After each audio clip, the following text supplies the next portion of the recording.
Cette émission vous est présentée grâce à la participation financière des caisses Desjardins de la Basse-Lièvre et du Cœur des Vallées, qui se distinguent par leur nature coopérative et leur implication au sein de la communauté. En manchette ce soir, la vie d'ébullition est maintenant levée, un don pour la résidence du Bel-Ange et une panoplie d'activités à la librairie Rosemary.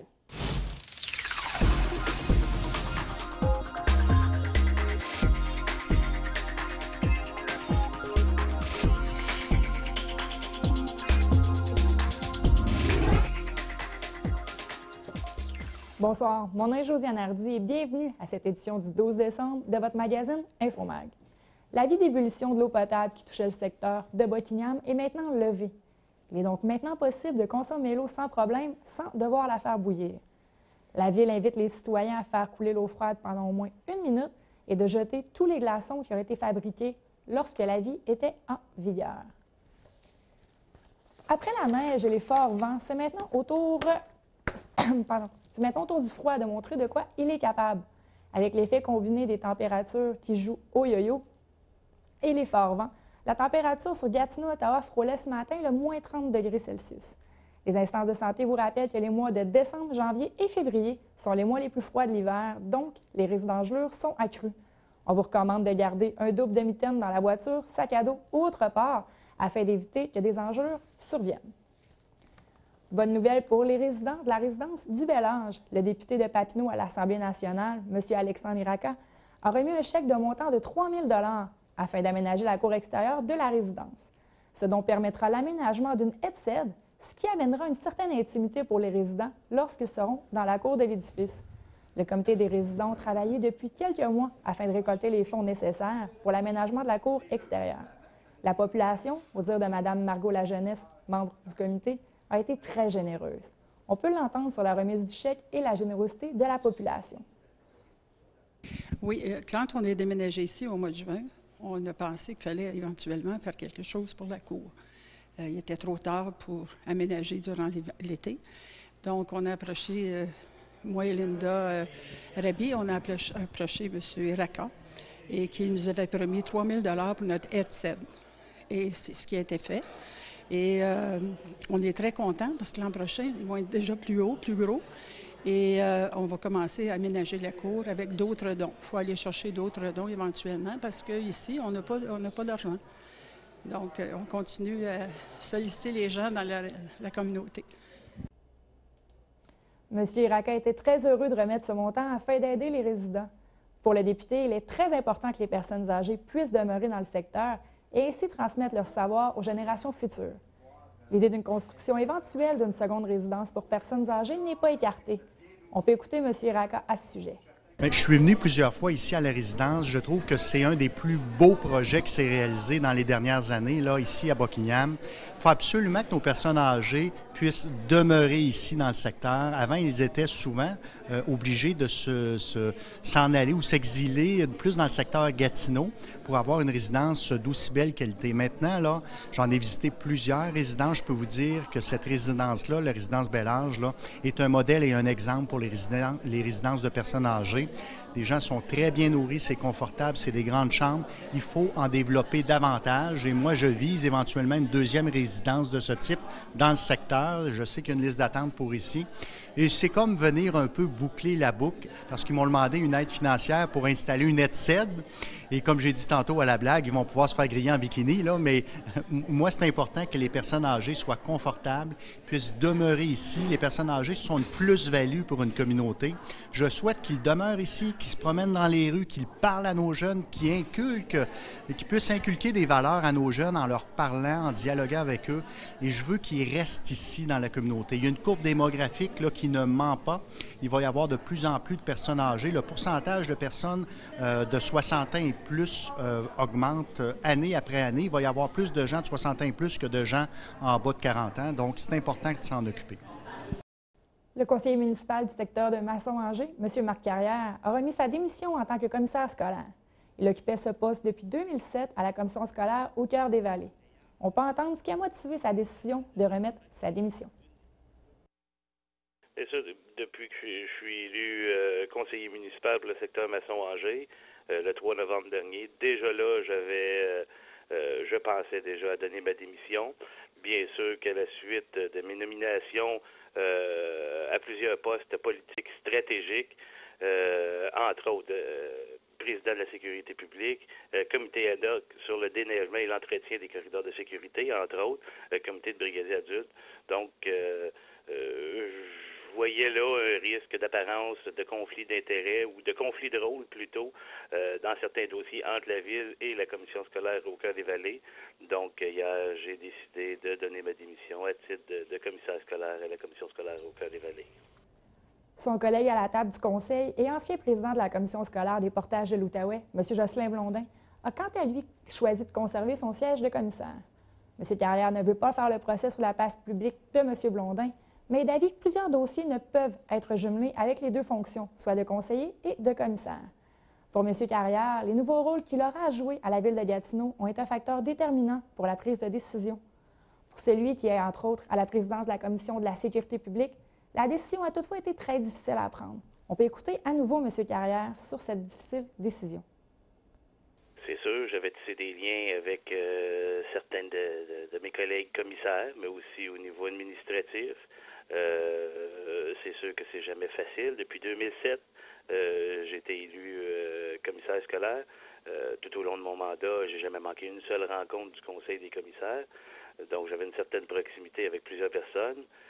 C'est sûr que c'est pas facile, mais également dans le milieu de l'éducation depuis 2005, membre du conseil d'établissement de l'école du Sacré-Cœur à Angers, par la suite membre du comité de parents à la commission scolaire. Donc c'est sûr que c'est jamais facile. Le chef du Parti libéral du Québec, M. Philippe Couillard, fera son entrée officielle à l'Assemblée nationale vers la fin du mois de décembre avec son assermentation. M. Couillard a remporté le siège dans la circonscription d'Outremont, à Montréal, le 9 décembre dernier. Pour le porte-parole de l'opposition officielle en matière de jeunesse, de loisirs et de sport, M. Alexandre Iraka, M. Couillard apportera un vent de fraîcheur lors des débats à l'Assemblée nationale. Je vous rappelle que M. Iraka avait été le seul député libéral de la région à appuyer la candidature de M. Couillard lors de la course à la chefferie du Parti libéral. M. Iraka sera présent lors de la sermentation de son chef le 18 décembre prochain. On peut entendre le député sur l'élection. Alors, moi, je pense qu'il était temps que M. Couillard arrive à l'Assemblée nationale. Ce qu'il a fait dans la dernière année est positif. Il a fait une tournée des régions. On a modifié le programme du Parti libéral de long en large. Après la défaite de 2012, on avait un travail d'humilité à faire. Il fallait rabâtir le programme du Parti libéral. C'est ce qu'il a fait. Maintenant, je pense qu'il est temps d'arriver au caucus avec les députés, d'être là à tous les jours. On va avoir, on a déjà une bonne cohésion, mais on va avoir encore une meilleure cohésion par la venue de M. Couillard. C'est une personne qui ne fait pas d'attaque personnelle, c'est une personne de contenu. Alors, je pense que ça va être un vent de fraîcheur là, au Salon Bleu, à l'Assemblée nationale, au niveau des débats. J'ai très hâte de voir son arrivée. Je vais être là à Québec pour son assermentation le 18 décembre. Et par la suite, bien, on va l'accueillir en février lorsque les travaux vont recommencer. Une première s'est déroulée dernièrement à l'Assemblée nationale. Le projet de loi sur les mines du gouvernement du Québec allait être adopté à quasi-l'unanimité. Le PQ a accepté la majorité des amendements de l'opposition, le Parti libéral et la coalition Avenir Québec. Ainsi, on aurait assisté à un projet de loi sans couleur politique, d'égal pour tous. L'opposition voulait cependant prendre le temps d'étudier le projet de loi et de l'adopter en début de 2014, chose que le Parti québécois a refusée. Ainsi, tous les députés ont dû retourner en Chambre afin de débattre du projet de loi, maintenant connu sous le projet de loi du nom Bayon.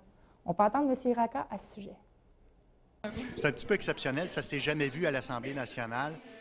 Tous les partis d'opposition, les tiers partis majeurs d'opposition étaient tous d'accord avec le nouveau projet de loi présenté. Pourquoi? Parce que ça rassemblait, c'est un projet de loi qui n'aura pas de couleur politique parce que le Parti québécois a accepté les amendements de la CAQ et du Parti libéral et de les inclure dans le nouveau projet de loi.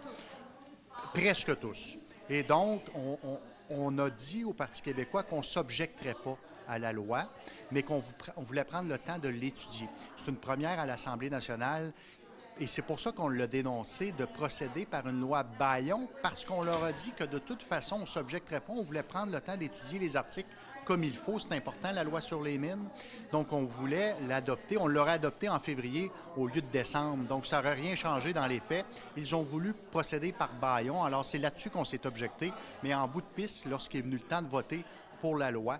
Je me suis levé, j'ai voté pour parce que l'ensemble des demandes avaient été acceptées. Une notamment, je pense, qui est la plus importante, c'est concernant le pouvoir discrétionnaire de la ministre qui a été enlevé par Bayon. Alors, cette obligation-là de faire ça par Bayon, probablement que c'est pour un crédit politique, mais de toute façon, la population n'est pas naïve. C'est une loi qui n'a pas de couleur politique. Ça regroupe les amendements de la CAQ, du Parti québécois et du Parti libéral.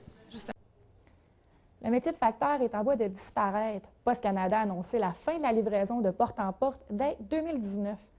Ce service avait vu le jour en 1874. Accumulant les pertes financières depuis le début de l'année, ce sont près de 8000 postes qui seront ainsi coupés. Le prix des timbres sera également augmenté, passant de 63 sous à 1 $. Dès l'été prochain, la Société d'État débutera l'installation de boîtes postales communautaires dans les secteurs où les facteurs font habituellement le porte-à-porte. Pour les organismes qui représentent ou qui s'occupent des personnes âgées, le tout est inacceptable. Les gens seront obligés de marcher jusqu'au bout de leur rue ou encore plus loin afin de prendre leur courrier. Durant la saison hivernale, selon les organismes, il sera encore plus dangereux pour les personnes âgées. Avec ces compressions, Post Canada prévoit faire des économies d'un montant de 500 millions par année, et ce, dès 2018. Peut-être avez-vous chez vous un petit lutin coquin qui s'amuse à faire des mauvais coups durant la nuit. Ces petits lutins seraient des agents du Père Noël qui viennent vérifier si petits et grands enfants sont sages et méritent leurs cadeaux. Ces visites ont débuté dans la région du Saguenay et ne cessent de s'étendre de ville en ville. Habituellement, ces lutins figent lorsque la lumière s'allume ou que le jour se lève. La librairie Rosemary aura la visite de son propre lutin cette fin de semaine et selon nos sources, le lutin risque d'être très tannant. On peut écouter Jeannie Bouladier de la librairie Rosemary nous énumérer la panoplie d'activités familiales qui se dérouleront cette fin de semaine. Oui, il va y avoir le BDiste Paul Roux qui va être ici le vendredi à compter de 10 heures, qui va faire une séance de dessin en direct. Donc, il va dessiner devant les gens. Puis, une fois toutes les heures, il va faire tirer le dessin qu'il vient de faire. Donc, je pense que c'est un beau cadeau de Noël que les amoureux de la BD pourraient se faire entre eux. Il va y avoir aussi le vendredi, je vous l'annonce en primeur, le Père Noël va être ici pour prendre les commandes des cadeaux des enfants. Il va être accompagné aussi de la Fée des Étoiles. Samedi, ça commence à 10 heures avec l'auteur Chloé Lapierre, qui est une petite fille de 10 ans qui écrit des romans. Je crois qu'elle est rendue à son 3e roman, mais elle en a 2 que je suis certaine qui sont parus.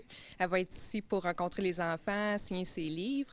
Il va y avoir aussi l'auteur et photographe Nathalie Lauzon, qui va être ici pour montrer son portfolio, ses images préférées. Aussi, elle va nous montrer de ses produits de Noël. De plus, on va avoir l'auteur Michel Blackburn, qui a écrit 2 romans, puis il va être ici aussi pour nous parler de sa jeunesse, donc de son roman qui s'est inspiré de sa jeunesse.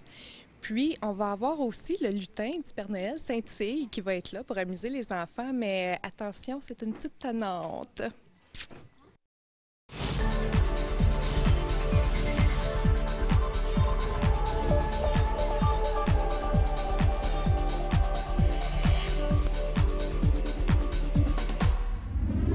Bonjour. Aujourd'hui, à la chronique communautaire, je vais rencontrer un coordonnateur qui s'appelle Éric Bisson de Jeunesse Idem. Alors, j'ai juste ici à côté de moi. Bonjour, Éric. Bonjour, ça va bien? Oui, ça va très bien. Écoute, Éric, Jeunesse Idem, c'est quoi? Vous êtes où? Et puis c'est pour qui? Au fait, Jeunesse Idem, qui est le seul organisme communautaire en Outaouais à offrir des services aux jeunes de 14-25 ans s'identifiant gays, lesbiennes, bisexuels, transgenres, transsexuels et en questionnement sur leur orientation sexuelle ou leur identité sexuelle. Au fait, nous, on offre plusieurs services, mais principalement, notre but, c'est d'améliorer la qualité de vie de ces jeunes-là, les jeunes de 14-25 ans, qu'on va appeler les jeunes allosexuels, donc un terme unificateur, un néologisme, pour rassembler tous ces mots-là. Gay, lesbienne, bisexuel, transgenre, transsexuel. Un peu comme on entendait dans le passé, GLBTQ, les lettres, c'est souvent mélangeant, donc un terme unificateur, allosexuel, c'est beaucoup plus inclusif.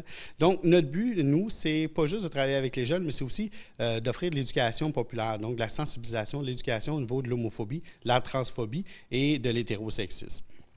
D'accord. Alors, vous êtes dans le milieu, j'imagine, dans les écoles où les jeunes sont habituellement. Et c'est 14-25 ans, vous dites? Oui. Donc, est-ce qu'il y a un service aussi pour avant 14 ans et après 25 ans, ou ici il y a un vide en quelque part?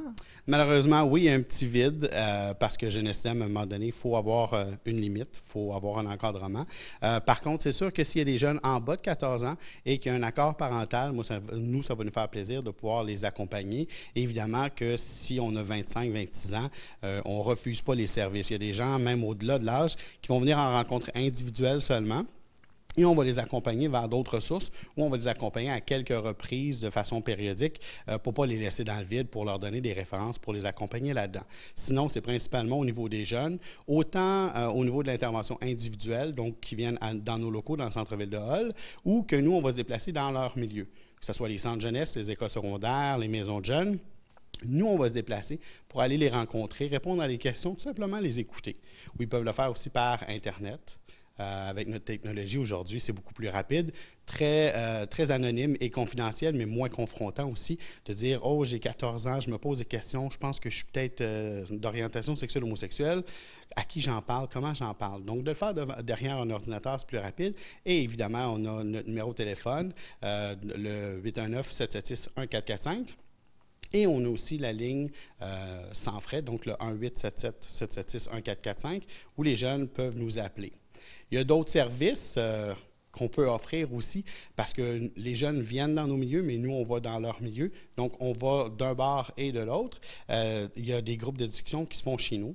Donc, des groupes de discussion avec différents sujets qui vont traiter de l'estime de soi, la confiance en soi, tout l'aspect du dévoilement de l'orientation sexuelle et tout autre sujet qui touche les jeunes de 14-25 ans, relations amoureuses, interpersonnelles, la sexualité.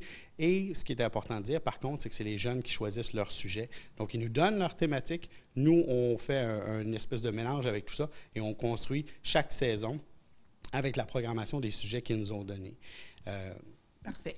Et vous dites que vous faites de l'éducation populaire auprès de ces jeunes-là, mais j'imagine que l'éducation populaire est aussi pour la communauté, les parents. Vous avez un soutien aussi, j'imagine, dans toute cette définition de orientation sexuelle que les jeunes peuvent avoir? Ah oui, ça c'est certain, parce que pour nous, c'est important de dire, le jeune, on l'accompagne dans se sentir bien, avoir une meilleure confiance et tout ça. Par contre, c'est sûr qu'il faut aller aussi faire des changements au niveau des messages qui sont envoyés dans la société. Je parlais d'hétérosexisme tantôt, donc prendre pour acquis que tout le monde est hétérosexuel. Parce que tu es un homme, automatiquement, si tu es en relation, tu es avec une femme.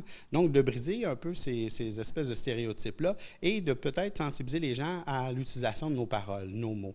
Donc, changer les messages, ouvrir les yeux, parce que souvent, on parle homophobie, on a peur. On a peur de quelque chose qu'on ne connaît pas. Parce que de voir deux hommes se promener dans la rue avec une main dans la main, c'est très rare qu'on voit ça. Dans notre culture, ce n'est pas habituel. Par contre, plus on va sensibiliser, plus on va en parler avec ces gens-là, dans la population générale, dans les milieux scolaires, dans les milieux, par exemple, des futurs professionnels, on fait beaucoup de formations au niveau d'adapter leurs interventions aux réalités des jeunes allosexuels. Parce que ce n'est pas tout à fait la même chose. Donc, pour nous, c'est d'envoyer un message de dire, c'est pas de dire soyez tous et toutes pro-défilé de la fierté gay, mais c'est plutôt de dire réfléchissons. De la discrimination, on entend parler. L'intimidation, c'est un sujet un peu trop populaire, malheureusement. Par contre, c'est quand même des réalités très, très, très présentes. Donc, pour nous, c'est de faire de l'éducation, c'est d'accompagner les gens, les professionnels, les parents aussi. Donc, ça fonctionne bien. Ça fait 18 ans que vos services sont là. Donc, on peut dire, vous pouvez peut-être justement dire que oui, ça fonctionne, on avance dans ce sens-là. Oui. Pour conclure. Oui, définitivement. 18 ans, ça passe vite quand même. Par contre, je vais vous dire, Jeunesse IDEM qui a un mandat régional. Ça fait 18 ans qu'il y a toujours juste un seul employé. Donc, c'est sûr qu'on a besoin de financement parce que beaucoup de services et de personnes dans l'Ottawa ne connaissent pas Jeunesse IDEM. Donc, soit souffrent en silence parce qu'ils ne connaissent pas nos services. Des gens ne peuvent pas référer à nos services parce qu'ils ne nous connaissent pas non plus. Mais en même temps, je pense que s'il y a des gens qui pouvaient prendre le temps d'écouter un peu ce que les jeunes ont à dire, ce que les gens ont à dire par rapport à l'éducation, la sensibilisation, ça ferait une grande différence, puis on pourrait peut-être faire un monde meilleur. Du moins, on va commencer par l'Outaouais. On répète le numéro de téléphone? Le 819-776-1445 et le sans frais 1-877-776-1445. Alors, merci beaucoup, Éric Bisson de Jeunesse IDEM. Tu es le coordonnateur depuis maintenant 17 ans et je vous souhaite une bonne continuité. Ça fait plaisir. Merci à vous. Alors, c'était Sylvie Filiou pour la chronique communautaire de cette semaine. Alors, à la semaine prochaine, ou en tout cas peut-être après les fêtes. Joyeuses fêtes tout le monde!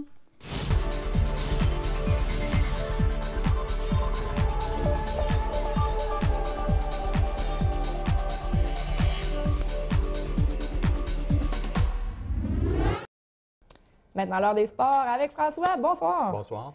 Et là, on commence ça, les Mustangs, fin de semaine plutôt difficile. Ah oui, difficile, effectivement. 2 défaites en autant de sorties. Vendredi dernier, une défaite qui fait mal, 3-2 contre, justement, Metcalfe, le club en 5e position, pardon. Une défaite en surtemps, mais quand même, là, c'est 1 point seulement là, qu'on a pu sauver.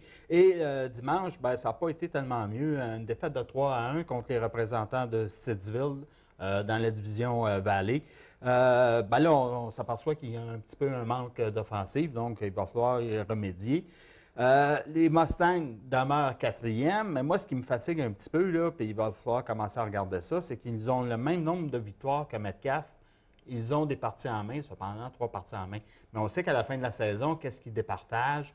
Si, en cas d'égalité entre 2 équipes, ben, c'est le nombre de victoires au départ. Donc, c'est sûr, là, il va y avoir encore beaucoup de hockey d'ici le mois de février. Mais n'empêche que si on regarde la cédule qui s'en vient pour les Mustangs, là, il n'y a pas de joute facile.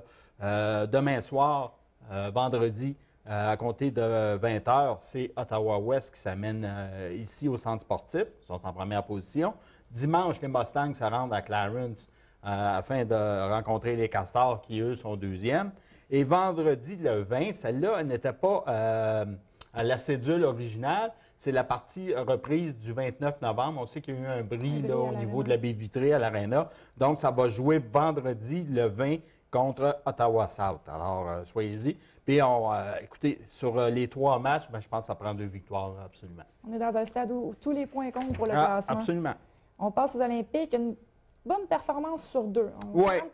Mais ça arrive souvent. Hein? Une grosse victoire vendredi dernier contre l'équipe en première place, Blainville-Boisbriand. Et naturellement, là, le match retour, après, on est peut-être moins préparé. On a subi la défaite contre Val-d'Or. Ça a été l'histoire d'une période là, où Val-d'Or avait compté tous ses buts. Mais ça arrive souvent. Ça. On bat une grosse équipe et le lendemain ou à la prochaine partie, ben là, c'est plus difficile de se motiver parce qu'on se dit, ben, on vient de battre les premiers, ça va être facile. Tout est psychologique. Oui. Alors, ça va quand même très bien là, du côté des Olympiques. Fait à noter, ben là, Benoît Groux rend les commandes de l'équipe à ses adjoints, dont Marc Lafleur, parce que lui s'en va là, vivre l'aventure avec Équipe Canada Junior. Il y a le début du camp de sélection là, en fin de semaine prochaine. Et puis après ça, ils vont se déplacer là, vers... Ah, j'oublie, c'est où? Je pense que est-ce que c'est en Suède ou en Russie? Je ne sais pas, mais en tout cas... Quelque part du côté de l'Europe. C'est en Europe. Oui, et puis, naturellement, lui, Benoît dit qu'il va garder un œil pour les transactions possibles, là, parce qu'on sait qu'à compter du 22 décembre, ben là, on peut effectuer des transactions inter-équipes. Mais il faut gager que l'état-major s'est réuni et ils savent très bien qui ils veulent aller chercher. Alors, il n'y aura pas beaucoup de surprises à moins d'aller chercher un gros défenseur. Et avec l'équipe Canada Junior, si je ne me trompe pas, il y a seulement 3 coupes qui vont avoir lieu d'ici le début du camp d'entraînement. Oui, effectivement, ils sont 25 puis on a le droit à un alignement de 22 joueurs. Parfait. Pour le tournoi, oui. On reste dans le hockey, les midgets AAA, place au Challenge Reebok. Oui, ça c'est une compétition qui revient à chaque année, c'est annuel. C'est qu'on regroupe toutes les parties, toutes les équipes jouent, mais au même endroit. Cette année, c'était à Ancienne-Lorette à Québec. Et en plus de toutes les équipes de la Ligue Midget 3A, on invite aussi 5 équipes des Maritimes et de l'Ontario. Alors, naturellement, pour les dépisteurs de la Ligue junior, c'est une mine d'or. C'est la mine d'or. Ils ont un endroit à aller. Ils vont voir toutes les équipes se produire. Donc, ils sont capables d'évaluer les joueurs tout de suite d'un match à l'autre. Alors, pour eux, là, c'est gagnant. Pour les joueurs, quelle belle plateforme là, de pouvoir justement là, démontrer qu'on est prêt à faire le saut junior majeur. D'ailleurs, l'Intrépide, on sait que début de saison un peu difficile. Ils ont vaincu Châteauguay hier soir en levée de rideau. Châteauguay, une équipe qui est au 2e rang. Alors, souvent, des tournois comme ça, ça peut replacer l'équipe. Et puis, ben, peut-être que ça aura un effet positif pour le reste de la saison. On souhaite bonne chance à tous les espoirs là, pour se tailler une place, là, ou en tout cas d'attirer l'œil des dépisteurs en fin de semaine. Pour l'équipe Canada Junior, on était loin. Le tournoi se déroule en Suède. En Suède, Europe, Suède, c'est quand même pas quand même très près. Oh, oui. On reste toujours dans le hockey, la 31e édition du tournoi novice de Buckingham. Les résultats? Oui, ça s'est terminé en fin de semaine dernière. Pardon. Et on y va rapidement. Dans la catégorie C, les Nats de Rockland ont vaincu les Draveurs de Gatineau. Pointage serré, 4-2.